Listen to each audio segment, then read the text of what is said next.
Terima kasih Anda masih bersama kami. Bagi Anda yang baru saja bergabung, kami hadirkan kembali 3 berita utama hari ini. Jemaah haji tertua berusia 99 tahun asal Jepara telah diberangkatkan dari Bandara Adi Sumarmo, Boyolali. Cinta tak berbalas, seorang lelaki tega membunuh teman wanitanya yang akan menikah Senin pekan depan di Pati. Dituduh mengaku-ngaku sebagai pesilat, seorang pemuda di Sukodono, Demak dikeroyok 6 orang anggota perguruan silat.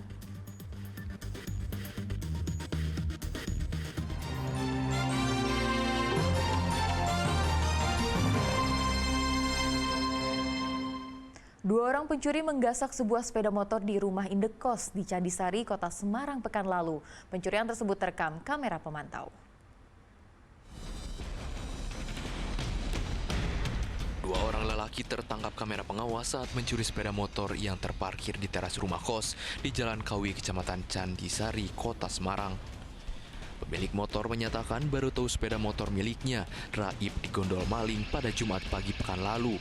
Saat hendak berangkat kerja, dirinya sudah tidak mendapati sepeda motor yang biasa terparkir di teras rumah kos. Korban pun kemudian memeriksa rekaman kamera pemantau dan melihat sepeda motornya dibawa kabur oleh dua orang pencuri.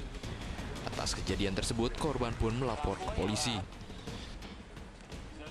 Mau keluar, mau cek motor, itu jam setengah 8 kurang, itu motor udah nggak ada.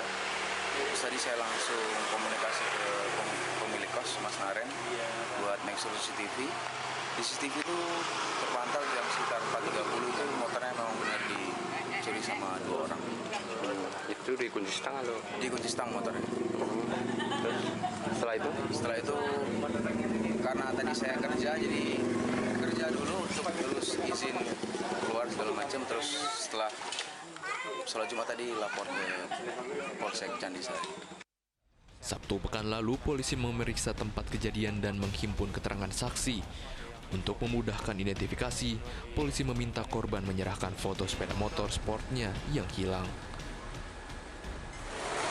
Dari CCTV-nya terpantau 2 orang menggunakan kendaraan Vario, dan sementara kita lihat belum terdeteksi untuk plat nomornya. Di sini sudah lama parkirnya di luar tanpa ada pengamanan yang maksimal.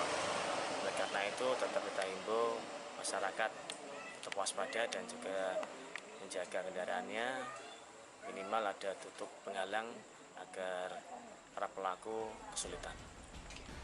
Maraknya pencurian sepeda motor, polisi juga menghimbau agar masyarakat lebih waspada, salah satunya dengan memasang kunci pengaman ganda pada kendaraannya. Agus Hermanto melaporkan dari Kota Semarang. Keluarga perempuan korban pembunuhan di Pati Senin lalu menuntut hukuman mati terhadap pelakunya. Korban seharusnya bakal melangsungkan pernikahan dengan tunangannya Senin pekan depan.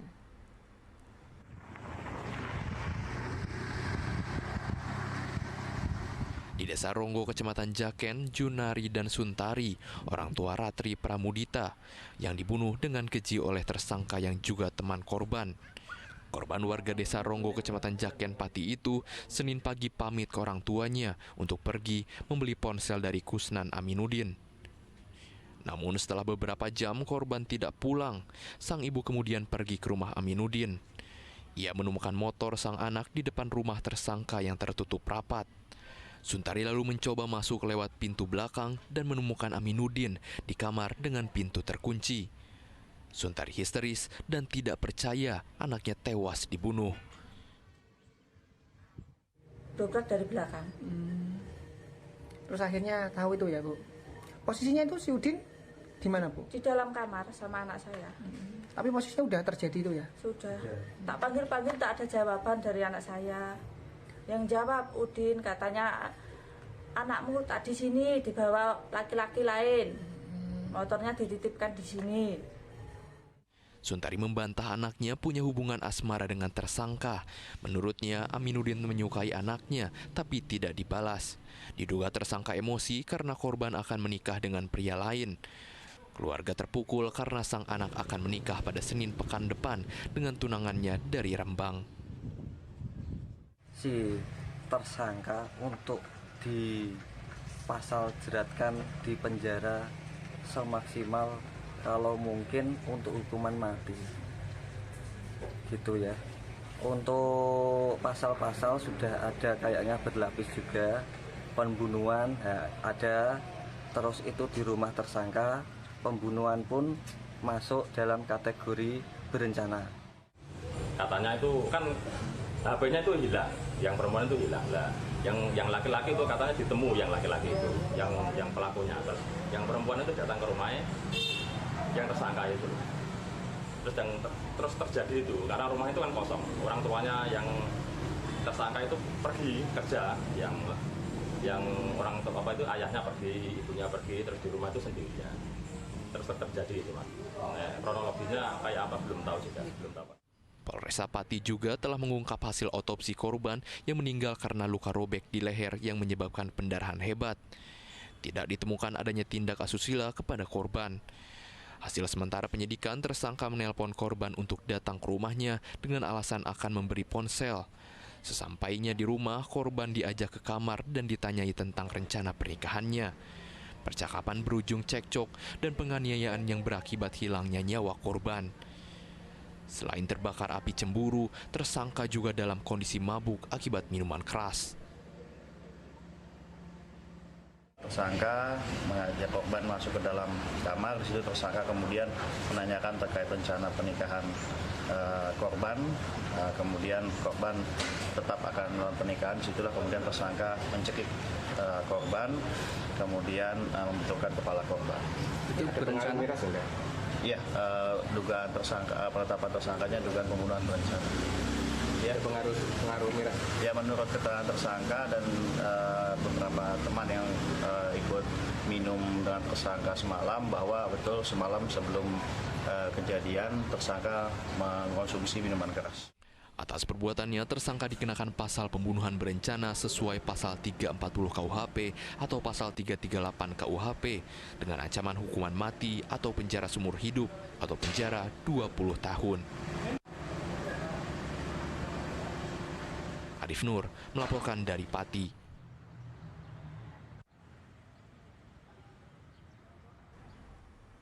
Dituduh mengaku-ngaku dari perguruan silat, seorang pemuda asal desa Sukodono, Demak dikeroyok. Pengeroyokan yang divideokan ini sempat beredar di media sosial. Pengeroyokan oleh sejumlah orang diduga anggota dari perguruan silat di Demak dilakukan kepada seorang korban setelah membacakan surat pernyataan. Akibatnya korban bernama Wahyu Setia Aji, warga desa Sukondo, Kecamatan Bonang, Demak, mengalami sejumlah luka lebam di beberapa bagian tubuhnya. Korban pun kemudian melapor ke polisi sehingga 6 pelaku pengeroyokan ditangkap. Keenam tersangka Rival Dimas Misbahul Munir Arif Akbar dan Hafiz, semuanya warga Kecamatan Bonang. Pengeroyokan ini dipicu sepotong baju milik teman Wahyu dengan lambang perguruan silat tertinggal di rumahnya. Pelaku yang tidak sengaja mengetahuinya kemudian menanyai korban kenapa memiliki seragam perguruan silatnya padahal bukan pesilat. Tuduhan bahwa korban mengatasnamakan sebagai anggota PSHT. Setelah dikonfirmasi oleh para tersangka, yang mana korban bukan merupakan anggota PSHT. Kenapa disinyalir oleh para tersangka bahwa mereka menjadi bagian dari PSHT? Karena ada teman korban pernah bermain ke rumah korban sehingga meninggalkan atribut di rumah korban, dan salah satu teman korban yang mana teman mondok waktu itu memberikan kabar ke teman-teman yang lain bahwa ada seseorang yang mengaku-ngaku sebagai anggota bagian dari PSHT. Hingga saat ini seluruh tersangka masih diperiksa di Satreskrim Polres Demak. Atas kejahatannya, tersangka terjerat hukuman pidana penjara selama-lamanya 5 tahun 6 bulan. Ali Mustafirin melaporkan dari Demak. Buntut kasus pengeroyokan 2 orang wasit oleh sejumlah pemain dan penonton saat pertandingan sepak bola takraw Piala Bupati Semarang di Desa Bener, Kecamatan Tengaran, Kabupaten Semarang pekan lalu, polisi memeriksa 15 orang saksi. Pemeriksaan 15 orang saksi oleh penyidik Polres Semarang termasuk Kepala Desa Bener yang mengetahui peristiwa pengeroyokan dalam laga sepak bola amatir atau laga antar kampung Turnamen Bener Bersatu Cup 2024 Piala Bupati Semarang di lapangan Pule Desa Bener, Kecamatan Tengaring, Kabupaten Semarang, Jawa Tengah pada hari Minggu. Mereka yang diperiksa adalah panitia pelaksanaan pelindungan kegiatan termasuk Kepala Desa Bener, asisten wasit, dan beberapa penonton yang hadir di lokasi kejadian. Polres Semarang juga melibatkan ahli pidana dan dokter dari hasil visum korban. Penyidik juga telah berdiskusi dengan PSSI Pengda Provinsi Jawa Tengah terkait pengeroyokan terhadap wasit yang memimpin jalannya pertandingan. Panitia pelaksana, kemudian dari pelindung kegiatan dalam hal ini Kepala Desa, kemudian kita sudah periksa juga dari beberapa penonton yang hadir di lokasi kejadian, kemudian asisten wasit juga kita sudah periksa, kemudian hari ini rencana kita akan melakukan wawancara atau diskusi dengan asosiasi sepak bola provinsi rencana, dan nanti hasil akhirnya nanti akan kita sampaikan kemudian. Nah ini nanti dampaknya seperti apa. Pemukulan terhadap dua orang wasit, Hadi Suroso dan Ridwa Prayitno, terjadi saat keduanya memimpin pertandingan final turnamen Beber Bersatu Cup 2024. Memperebutkan Piala Bakti Semarang antara PS Putra Bakti FC Patemon dari Kabupaten Semarang menghadapi Ar-Rafi FC dari Ampel Boyolali. Sejumlah pemain memukuli wasit setelah wasit memberikan tendangan penalti kepada Ar-Rafi FC Ampel Boyolali setelah pemain PS Putra Bakti melakukan pelanggaran di kotak penalti. Yulianto melaporkan dari Kabupaten Semarang.